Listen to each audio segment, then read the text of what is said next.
नमस्कार दोस्तों, self made tutorial में आपका स्वागत है। आज के इस लेक्चर वीडियो में आप देखेंगे जर्मनी में धर्म सुधार आंदोलन, रिफॉर्मेशन मूवमेंट इन जर्मनी। तो इसके पहले आपने धर्म सुधार आंदोलन के कारण, धर्म सुधार आंदोलन है क्या और धर्म सुधार आंदोलन का यूरोपियन देशों पर क्या प्रभाव पड़ा, उसके बारे में आपने वीडियो देखा होगा। अगर नहीं भी देखा है तो सेल्फ मेड ट्यूटोरियल के प्लेलिस्ट में जाके आप वर्ल्ड हिस्ट्री करके एक प्लेलिस्ट है, तो उसमें आप इस वीडियो को देख सकते हैं। तो उसी सिलसिले को हम आगे बढ़ाते हुए आज का जो टॉपिक है वो है जर्मनी में धर्म सुधार आंदोलन। तो ये धर्म सुधार आंदोलन की जो बातें हो रही है, पुनर्जागरण के बाद यूरोप के देशों में और सबसे पहले जर्मनी में धर्म सुधार आंदोलन के लिए जिस महान व्यक्ति ने कदम उठाया वो थे मार्टिन लूथर किंग। तो धर्म सुधार आंदोलन किस धर्म में था? ईसाई धर्म, चर्च में। जैसे एक कैथोलिक चर्च होता था और जो उसका प्रति धर्म सुधार आंदोलन हुआ, यानी कैथोलिक चर्च में बहुत सारे ऐसी अराजकता, अव्यवस्था, संसारिक भोग विलास से लिप्त हो चुका था चर्च, तो उसमें सुधार हुआ। और तो एक जो सुधरा हुआ जो धर्म था, जिसे प्रति धर्म सुधार कहते हैं, तो उसे कहा गया प्रोटेस्टेंट। यानी प्रति धर्म सुधार आंदोलन जो हुआ, उसके मानने वाले जो लोग थे वो थे प्रोटेस्टेंट, और जो जिस धर्म में सुधार हुआ, जिस चर्च में सुधार हुआ, वो थे कैथोलिक। ओके। तो यदि आप इंग्लैंड के इतिहास जानते होंगे तो उसमें आपको ये दिखेगा कि इंग्लैंड के इतिहास में जो भी घटनाएं घटी हों, जो भी हम लोग 1485 से ट्यूडर वंश पढ़ते हैं, स्टुअर्ट वंश पढ़ते हैं, हैनोवर पढ़ते हैं, तो उन सब में आपको देखने को मिलेगा कि किस तरह से धर्म के नाम पर शासक जो है राजतंत्र स्थापित होता है, किस तरह से जो कैथोलिक होते हैं उनका विरोध किया जाता है, किस तरह से कौन से कैथोलिक ऐसे शासक हुए, जैसे चार्ल्स प्रथम, उन्हें फांसी दी गई। फिर आगे भी मतलब बहुत सारे ऐसे, सिर्फ धर्म के नाम पर ही, यानी कैथोलिक और प्रोटेस्टेंट धर्म के बीच ही। ओके। तो मैं उस बात पे नहीं जाऊंगी। मेरा मुख्य जो टॉपिक है वो है जर्मनी में धर्म सुधार आंदोलन, यानी चर्च में जिस तरह की अव्यवस्था फैली उसके खिलाफ जो आवाज़ उठा और जो आंदोलन हुए वो कहलाया धर्म सुधार आंदोलन, कैथोलिक चर्च के खिलाफ। और ये आवाज़ उठाने वाले जो सबसे पहले व्यक्ति थे, पहला व्यक्ति वो थे मार्टिन लूथर किंग। ऐसा नहीं कि मार्टिन लूथर किंग शुरू से ही इस धर्म के खिलाफ थे, कैथोलिक चर्च के खिलाफ थे, कैथोलिक पोप के खिलाफ थे, ऐसा नहीं था। वो उनमें विश्वास था और वो मानते भी थे। तो हम इस वीडियो को जब आगे बढ़ाएंगे, इस लेक्चर वीडियो को, तो आप उसमें देखेंगे कि कौन सी ऐसी घटनाएं घट गई जिसके कारण से मार्टिन लूथर किंग जो थे कैथोलिक चर्च के विरोधी हो गए और उन्होंने इसके खिलाफ आवाज़ उठाई, एक आंदोलन चलाया, और इस तरह के जर्मनी की धरती पर सबसे पहले धर्म सुधार आंदोलन का बिगुल फूंका गया। तो चलिए आगे हम बढ़ते हैं। जैसे कि आपको स्क्रीन पर दिख रहा होगा जर्मनी में धर्म सुधार आंदोलन, तो सबसे पहले जर्मनी में ही हुआ था। उसके बाद यूरोप के अन्य देशों में, जैसे इंग्लैंड में, स्पेन में, पुर्तगाल में, ये सब। तो सबसे पहले जर्मनी में धर्म सुधार आंदोलन आरंभ हुआ। जर्मनी को पहले जो था कहा जाता था पवित्र रोमन साम्राज्य। क्या कहा जाता था? पवित्र रोमन साम्राज्य। पवित्र रोमन साम्राज्य में ऑस्ट्रिया और प्रसा के राज्य मुख्य सदस्य थे। जर्मनी तो था ही, लेकिन ऑस्ट्रिया और प्रसा के जो राज्य थे वो उसके पवित्र रोमन साम्राज्य के मुख्य सदस्य थे। इसके अलावा अन्य मध्यम श्रेणी के छोटे छोटे राज्य भी इसमें सम्मिलित थे, जैसे कि बवेरिया, सैक्सनी, वुर्टमबर्ग, प्लैटिनेट, बर्डन, हेज आदि। और इस तरह से हम देखते हैं कि पवित्र रोमन साम्राज्य जो था एक ढीला ढाला संघ राज्य के समान था। और ऑस्ट्रिया का राजा फ्रेडरिक जो था, इस जो सम्राट होता था, ऑस्ट्रिया का सम्राट फ्रेडरिक, इसका औपचारिक रूप से उसका निर्वाचन भी होता था, वो इसका प्रधान होता था।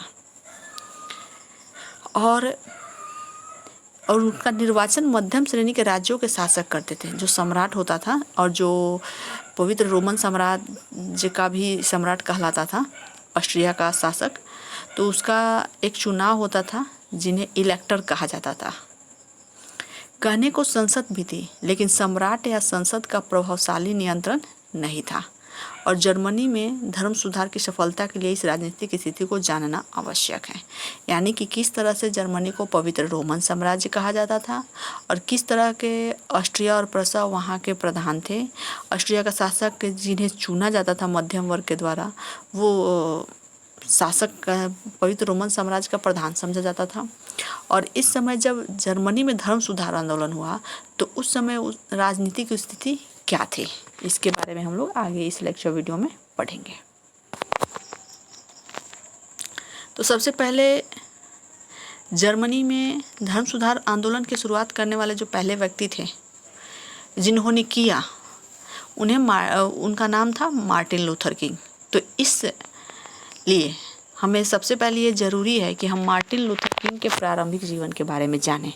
यानी कि उनका जन्म कहाँ हुआ था, किस तरह से उन्होंने धर्म के प्रति उनकी रुचि जागृत हुई, वो किस धर्म के मानने वाले थे, और फिर जब उन्होंने कैथोलिक धर्म का विरोध किया तो क्यों किया, कौन सी ऐसी घटना घट गई, इन सब की जानकारी हम लोग इस वीडियो में हमें मिलेगा, इस लेक्चर में जो आप देखते रहे।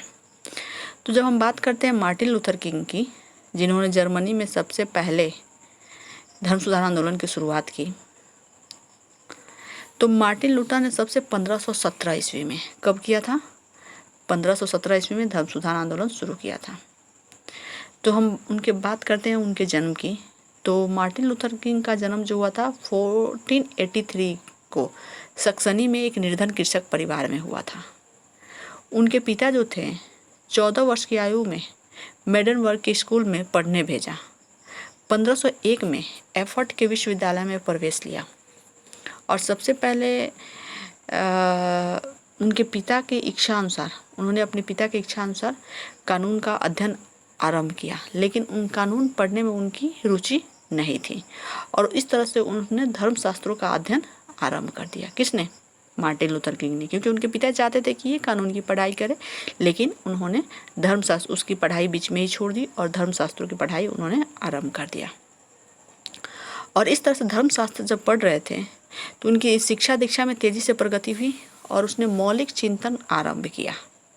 रूढ़िवादी दर्शन से उसने अरुचि होने लगी। रूढ़िवादी यानी कि जो कैथोलिक धर्म था, रूढ़िवादी था, टिपिकल जो रिलीजन चला आ रहा था, उनके प्रारूप को देखकर, उनके कार्यशैली को देखकर उन्हें उनसे घृणा होने लगी थी। उस पर बाइबल के अध्ययन का भी गंभीर प्रभाव पड़ा। उसने 1503 ईस्वी में मास्टर ऑफ फिलॉसफी की उपाधि प्राप्त की। यानी कि मास्टर ऑफ फिलॉसफी की उपाधि कब प्राप्त की? 1503 में। और उनके मन में अनेक घटनाओं ने वैराग्य भावना उत्पन्न कर दी और 1505 में एरफर्ट के साधुओं के एक मठ का सदस्य बन गया और 1507 में पादरी पद की दीक्षा ली। ओके, यानी जब उनका जन्म होता है, उनके पिता चाहते हैं कानून की पढ़ाई करें, लेकिन उनका मन नहीं लगता है, वो धर्मशास्त्र की पढ़ाई करते हैं और इस तरह से रूढ़िवादी दर्शन में उनकी रुचि भी नहीं थी। इसी बीच उन्होंने बाइबल का अध्ययन किया और बाइबल से वो काफ़ी प्रभावित हुए और वो 1505 में एरफर्ट के साधु के मठ के सदस्य बन गए और साथ में वहाँ पादरी पद की भी दीक्षा ली। मार्टिन लूथर जो थे शीघ्र ही योग्यता तथा धर्म ज्ञान की ख्याति उनकी फैल गई। उनकी योग्यता की सराहना करते हुए अधिकारियों ने ऊंचे पदों पर उनको नियुक्त किया, यानी धर्म के फील्ड में ही वो आगे बढ़ रहे थे। लूथर ने धर्मनिष्ठा कैथोलिक के रूप में 1512 में रोमन की तीर्थ यात्रा की। यानी कि ऐसा नहीं कि मार्टिन लूथर किंग स्टार्टिंग से ही, शुरू से ही कैथोलिक के विरोधी थे। उनकी रुचि कैथोलिक धर्म के प्रति थी और इस तरह से एक निष्ठावान कैथोलिक के रूप में 1512 में उसने रोम की यात्रा की, तीर्थ यात्रा। रोम जो पवित्र रोमन साम्राज्य ने कहा जाता है, तीर्थ यात्रा की। उनके हृदय में चर्च के प्रति अत्यधिक श्रद्धा और सम्मान थी। वह रोम के वैभवशाली भवन, पादरियों का भ्रष्ट और पतित जीवन, उनका भोग विलास और सांसारिकता के प्रति आकर्षण देखकर वह अत्यंत क्षुब्ध हो गए और उन्हें विश्वास हो गया कि सत्य, क्रम, श्रद्धा, विश्वास धार्मिक जीवन के लिए आवश्यक थे। मनुष्य का उद्धार इसके बिना नहीं हो सकता है। ठीक है, यानी कि उनके रोम जो होता है, चर्च का प्रधान रोम जो आज भी वेटिकन सिटी में है, वो स्थल जो पोप का निवास स्थल था, उसके प्रति जो कैथोलिक चर्च जो था, यानी रूढ़िवादी पुराने जो धर्म थे, उनके प्रति मार्टिन लूथर किंग का विश्वास, निष्ठा काफ़ी सजग था। लेकिन जब वहाँ घूमने गए, उन्होंने जो कुछ भी देखा, चर्च के आचरण को देखा, उनके भोग विलास को देखा, उनके सांसारिकता के प्रति उनके आकर्षण को देखा, इससे उनका मन काफ़ी क्षुब्ध हो गया और उससे वो घृणा करने लगे। और उन्होंने उस समय निश्चय किया कि मनुष्य का उद्धार जो है, उद्धार यानी कि उनकी मोक्ष जो है, इसके बिना नहीं हो सकता। अब हम देखते हैं, यानी कि उस समय जब मनुष्य का, जैसे ये टॉपिक ध्यान देखिएगा, ये जो लिखा हुआ है, ये उन्होंने चर्च के जो क्षमा पत्रों की बिक्री थी, उसकी चर्चा मैं करूँगी। तो जब उन्होंने उसका अध्ययन किया, उनको पढ़ा, तो जैसे कि चर्च पोप ने कहा था कि ये क्षमा पत्रों की बिक्री सबके लिए ज़रूरी है, सब खरीदेंगे क्योंकि इससे उनके मोक्ष प्राप्ति होगा। लेकिन इसका विरोध मार्टिन लूथर किंग ने किया। चलिए, अगर आपको ये समझ में ना आया होगा कि क्षमा पत्र था क्या, तो उसके आगे हम चर्चा करेंगे कि आखिर क्षमा पत्रों की बिक्री था क्या। और इसी पॉइंट को लेकर मार्टिन लूथर किंग ने जर्मनी में धर्म सुधार आंदोलन खड़ा कर दिया। 1517 ईस्वी में एक घटना ने धर्म सुधार आंदोलन को आरंभ कर दिया। लूथर द्वारा क्षमा पत्रों का विरोध। अब क्षमा पत्रों का विरोध क्यों हुआ? क्षमा पत्र होता क्या था? ये क्षमा पत्र किसने जारी किया था जिसका लूथर ने विरोध किया? उसकी देखिए, आगे आप वीडियो देखते रहिए, आपको इसका जवाब मिलेगा। पोप लियो 10 का प्रतिनिधि। पोप लियो 10 कौन था? चर्च का प्रधान था। जो पूरे यूरोप में जो रोम का पोप होता था, वो सभी चर्चों का प्रधान होता था। उसके पोप लियो 10 का प्रतिनिधि टेंट जेल क्षमा पत्रों को बेचने के लिए जर्मनी में आया। उस समय एक घटना घटी कि पोप का प्रतिनिधि एक क्षमा पत्र बेचने के लिए जर्मनी आया। पोप का कहना था कि क्षमा पत्रों की बिक्री से प्राप्त धन को वो सेंट पीटर गिरजाघर के निर्माण के शुभ कार्य में लगा रहा था। यानी कि उसने कहा कि जो क्षमा पत्रों की बिक्री हो रही है, लोग बेच रहे हैं, और जो उससे पैसे होंगे तो सेंट पीटर के गिरजाघर के निर्माण में वो पैसे लगाएंगे। सेंट पीटर के पास स्वर्ग की चाबी थी। पोप को पाप से मुक्ति दिलाने का अधिकार था।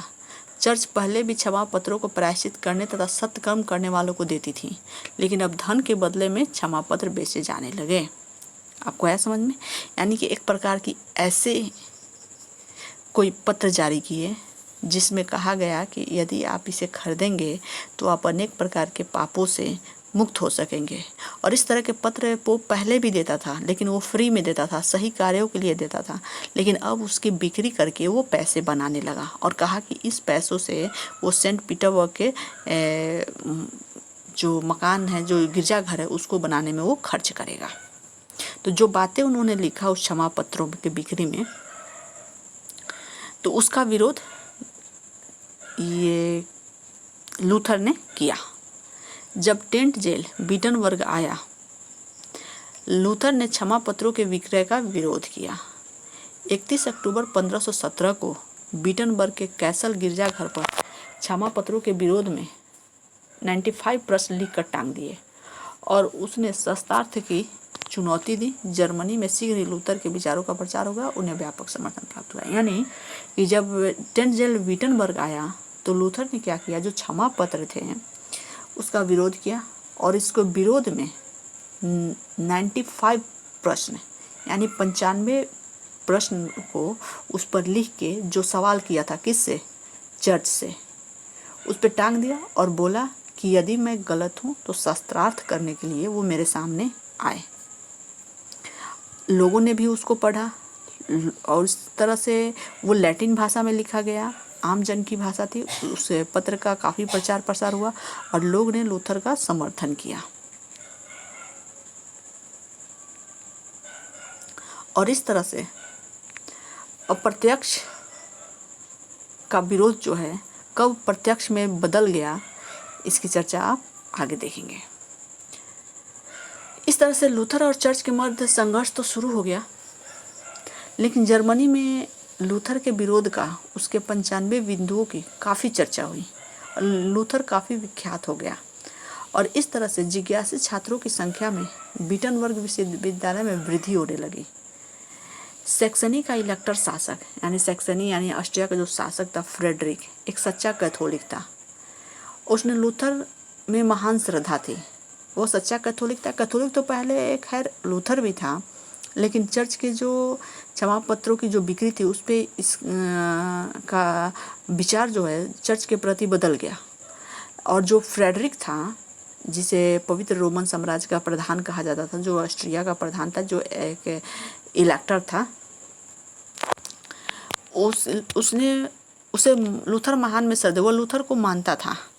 अतः इस विवाद में उसने लूथर की रक्षा की। जो लूथर ने शस्त्रार्थ के लिए बुलाया था चर्च के पोप को, तो इसमें ऑस्ट्रिया ने उसकी मदद की। लूथर को उसके समर्थन के कारण ही अपना आंदोलन चलाने की स्वतंत्रता प्राप्त हुई। अनेक स्थानों पर उसने भाषण, उपदेश दिए, आंदोलन का संचालन किया। अब पोप के लिए आवश्यक हो गया कि वह लूथर के विरुद्ध कार्यवाही करे। तो जब देखा कि लूथर का इतना प्रचार प्रसार हो रहा है, पोप द्वारा जारी किए गए क्षमा पत्रों के बिक्री के बिंदुओं पर जो उन्होंने प्रश्न किए थे वो काफ़ी लोगों के बीच लोकप्रिय हो रहा है, तो चर्च ने, पोप ने 1519 ईस्वी में एक प्रकांड विद्वान जोहन को लूथर से शस्त्रार्थ करने के लिए भेजा। अब कहा कि भाई उसने जब चुनौती दी है, सामने से चैलेंज किया है, तब तो स्वीकार करना पड़ेगा। तो उसने जॉन वर्क को भेजा शस्त्रार्थ करने के लिए लिएजिंग में। इसमें भी लूथर ने स्पष्ट किया कि पोप की सत्ता का आधार ईश्वरीय नहीं था। अब उसने क्या कहा, लूथर ने, जो वार्तालाप हुई, जो शस्त्रार्थ हुआ, उन्होंने कहा कि पोप की सत्ता जो है वो ईश्वरीय नहीं है, यानी पोप भगवान नहीं है, उसका आधार मानव है। अब मानव का मतलब हुआ कि जो उदार हो, जो लोगों की सेवा करता हो, जिसके भक्ति भावना, जिसके विचार हों। तो इस तरह से तो उसने पोप के बारे में कहा कि वह ईश्वरीय नहीं है, उसका आधार मानवीय है, पोप भूल से परे नहीं है। यानी उन्होंने कहा कि ऐसा नहीं है कि पोप से गलती नहीं हो सकती, पोप से भी गलती हो सकती है क्योंकि वो भगवान नहीं है। लूथर ने यह भी स्पष्ट कर दिया कि धार्मिक आस्था के बारे में केवल धर्म ग्रंथों को ही प्रमाण माना जा सकता है। यानी कि पोप ने जो पाप मोचन पत्रों की बिक्री किया था, जिसमें कहा था कि इस बिंदुओं की, इस पाप मोचन पत्र जो आप खरीदेंगे तो पाप से मुक्त हो सकेंगे, तो ऐसा कुछ नहीं है। क्योंकि और कहा कि सिर्फ धार्मिक आस्था के बारे में केवल जो मुख्य ग्रंथ हैं वो पाप मोचन पत्र नहीं है, केवल धर्म ग्रंथ ही प्रमाण के रूप में माने जाएंगे। इसके बाद से पोप जो था, पोप ने लूथर को रोम बुलाया। जब देखा कि भाई इतने शस्त्रार्थ में उसका पलड़ा नीचे जा रहा है, तो उसने कहा कि लूथर को कि आप रोम आइए। लूथर के प्रश्न का उत्तर वह स्वयं दे, लेकिन लूथर को फ्रेडरिक ने रोम नहीं जाने दिया। अब देखिए कि जब यहाँ पर देखा कि शस्त्रार्थ में वो सामना नहीं कर सका, तो पोप ने कहा कि आप आ जाइए रोम। लेकिन फ्रेडरिक जानता था कि वहाँ जरूर इसके प्रति कोई कार्रवाई होगी, तो इसीलिए उसने फ्रेडरिक ने रोम नहीं जाने दिया। पोप से इस विवाद का हल जर्मनी में ही करने को कहा। यानी कि फ्रेडरिक ने कहा, जो पवित्र रोमन साम्राज्य का मुखिया था, तो उसने कहा कि वो रोम नहीं जाएगा, इसके जो भी हल करना है वो जर्मनी में ही रहकर करे। अंत में लूथर आग्सबर्ग के कार्डिनल के समक्ष उपस्थित हुआ, लेकिन पश्चाताप करने से इनकार कर दिया। आग्सबर्ग के कार्डिनल भी चर्च के प्रधान होते थे, तो उन्होंने उसके सामने उनसे मिला तो, लेकिन पश्चाताप जो होता है, रिग्रेट करने से मना कर दिया। उन्होंने कहा कि हमने कोई गलत काम नहीं किया है, हमने पोप के क्षमा पत्रों के विरुद्ध आवाज़ उठाई है, हमने कोई गलत नहीं किया है। तो इस तरह से वार्ता के दौरान चर्च की दैवी शक्ति को भी लूथर ने अस्वीकार कर दिया। यानी चर्च ने जो आम जनता के बीच ये क्रेडिट बनाया था कि वो चर्च जो है ईश्वर के समान है, तो उसे भी लूथर ने अस्वीकार कर दिया। अब स्पष्ट हो गया कि लूथर का जीवन संकट में था और इस समय वह वहाँ से आग्सबर्ग के शासक की सहायता से निकल जाने में सफल हो गया। यानी कि अब लूथर को पोप ने जान से मारने की धमकी दी और इस तरह से वो किसी तरह से इधर उधर अपनी जान बचाते हुए घूमता रहा। अब हम देखते हैं लूथर का चर्च से निष्कासन। अब लूथर के पास 1520 ईस्वी में उसे चर्च से निकाल दिया गया। लूथर ने अभी तक केवल धर्म सुधार की मांग की थी, चर्च से उसने संबंध विच्छेद नहीं किया था। अब रोम में पोप ने उस पर मुकदमा आरंभ किया। यानी कि जितने ये सारे बात बोले कि आप ईश्वरीय नहीं हैं, आप मानवीय हैं, जो धार्मिक रूप से प्रमाणिक ग्रंथ है वो धर्म ग्रंथ है, न कि आपके पाप मोचन पत्र हैं, तो इन सब बातों से पोप जो है काफ़ी क्रोध हो गया, उसे संबंध विच्छेद कर लिया और उस पर मुकदमा दायर कर दिया। इस पर लूथर ने आक्रामक रुख अपनाकर चर्च से संबंध विच्छेद के लिए तैयार हो गया। उसने इस संबंध में 3 रचनाओं को प्रकाशित किया और चर्च पर प्रबल आक्रमण किया। तो इस तरह से उसने कुछ अब चर्च के खिलाफ, वो भी अब चर्च का विरोधी हो गया प्रत्यक्ष रूप से, दोनों आमने सामने हो गए और उसने कुछ ऐसे पर्चे जारी किए। तो 3 ऐसे पर्चे जारी किए। तो पहला जो था, उसने जर्मन शासकों से पादरियों के विशेषाधिकार समाप्त करने और विदेशी हस्तक्षेप न होने देने, चर्च की बुराइयों को दूर करने, चर्च की संपत्ति जब्त कर लेने और चर्च की राजनीतिक शक्ति को छीन लेने के लिए कहा। यानी कि एक ऐसा पत्र जारी किया जिनमें उसने जर्मन शासकों से कहा कि पादरी और पोप का मुख्य काम होता है धार्मिक मामलों को संभालना, लेकिन उन्हें जो विशेषाधिकार दिए गए हैं, विदेशी हस्तक्षेप जो करते हैं, जो उनमें बुराइयां हैं और जो संपत्ति इकट्ठा कर रहे हैं और इस तरह से उनकी जो राजनीतिक शक्ति है, इन सब को कम किया जाए। एक पर्चे में मार्टिन लूथर किंग ने जारी किया। अब दूसरे पर्चे में उसने पोप की निंदा करते हुए पुरोहित प्रणाली की आलोचना की और संस्कार प्रणाली पर प्रहार किया। और तीसरे पर्चे में चर्च के सिद्धांतों की उसने व्याख्या करते हुए कहा कि मोक्ष सत्य कार्यों के करने और ईश्वर की शरण में जाने से प्राप्त होगा। यानी कि तीसरे पर्चे में उसने ये कहा कि मोक्ष आपको सही काम कीजिएगा तब आपको मोक्ष प्राप्त होगा, ईश्वर के शरण में जाइएगा तब मोक्ष प्राप्त होगा, न कि चर्च द्वारा जारी किए गए पाप मोचन पत्रों के खरीद से प्राप्त होगा। यानी कि इस आप देख रहे हैं, जितना लेक्चर आपने सुना इससे आपको पता लग गया होगा कि चर्च और लूथर दोनों आमने सामने थे।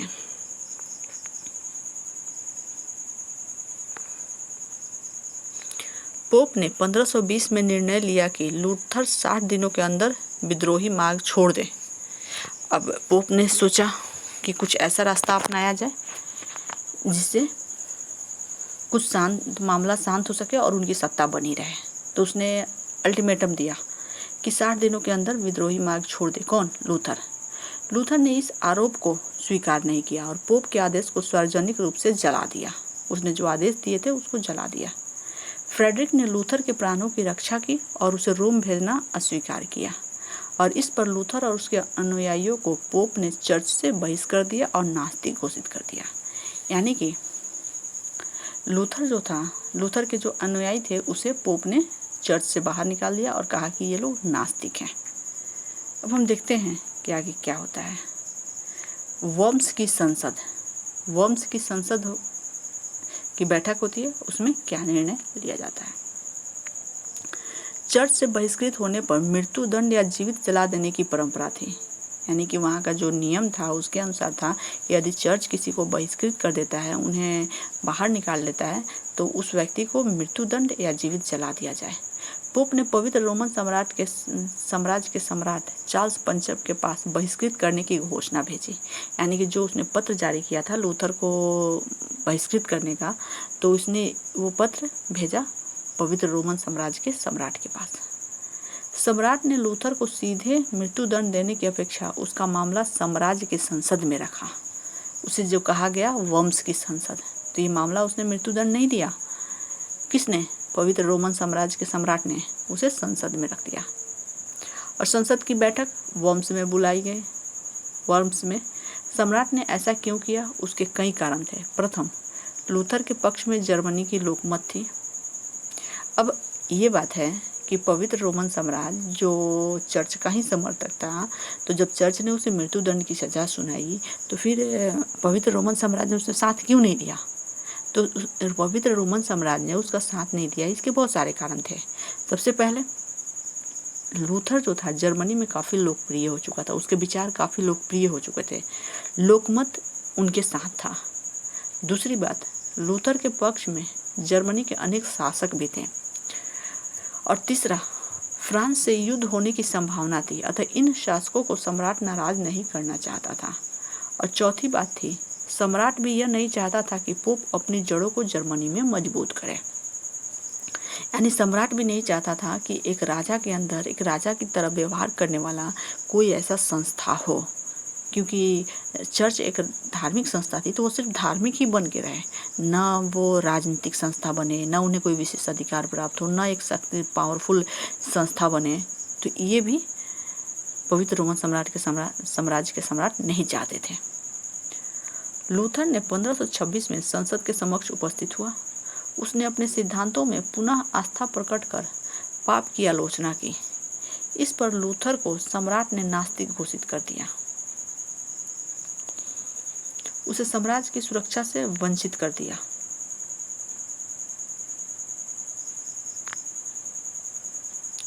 इस आदेश पर भी लूथर की मृत्युदंड नहीं दिया जा सका, क्योंकि पुनः उसके प्राणों की रक्षा फ्रेडरिक ने की और वार्टबर्ग के किले में छिपाकर रखा। यही उसने बाइबिल का जर्मन भाषा में अनुवाद किया। यानी कि फ्रेडरिक और जो सम्राट थे वो लूथर की मदद कर रहे थे, और जिस कारण से इसके बाद भी लूथर को मृत्युदंड नहीं दिया जा सका। अब हम देखेंगे प्रोटेस्टेंट धर्म की स्थापना, आक्सबर्ग की संधि। अब प्रोटेस्टेंट धर्म की स्थापना कैसे हुई? वर्म्स में संसद की दूसरी बैठक 1529 ईस्वी में हुई। इसमें धर्म विद्रोहियों के विरुद्ध सम्राट ने दंड देने का आदेश दिया। अनेक जर्मन शासकों ने इसके विरोध में एक विरोध पत्र प्रस्तुत किया। इस प्रकार लूथर के अनुयायी प्रोटेस्टेंट कहलाए और लूथर को इस बार भी दंडित नहीं किया जा सका। ठीक है।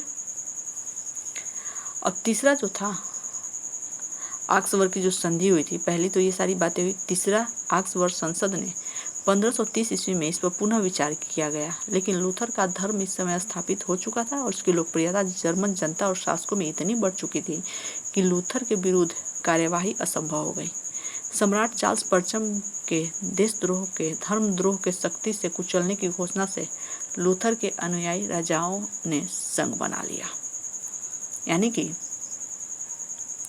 जो वहाँ के सम्राट थे, उन्होंने चार्ल्स पंचम, उन्होंने धर्मद्रोह को सख्ती से कुचलने का कोशिश किया, लेकिन अन्य अनुयायी जो थे प्रोटेस्टेंट धर्म के मानने वाले, वो लूथर का साथ देने लगे। और इस प्रकार अंत में 1555 ईस्वी में आक्सबर्ग की संधि द्वारा लूथरवाद और औपचारिक रूप से स्वीकार कर लिया गया। इस संधि के प्रावधान के अनुसार प्रत्येक राजा को अपने प्रजा के धर्म का निर्णय करने का अधिकार हो गया। चर्च की जिस संपत्ति पर 1552 ईस्वी के पहले प्रोटेस्टेंट लोगों ने अधिकार कर लिया था, वह उन्हीं के पास रहेगी। लूथरवाद को छोड़कर किसी अन्य विद्रोही धर्म को मान्यता प्रदान नहीं की जाएगी। उनके विरुद्ध कार्यवाही की जाएगी। अगर लूथरवाद को कोई कैथोलिक स्वीकार करता है तो चर्च की संपत्ति छोड़नी पड़ेगी।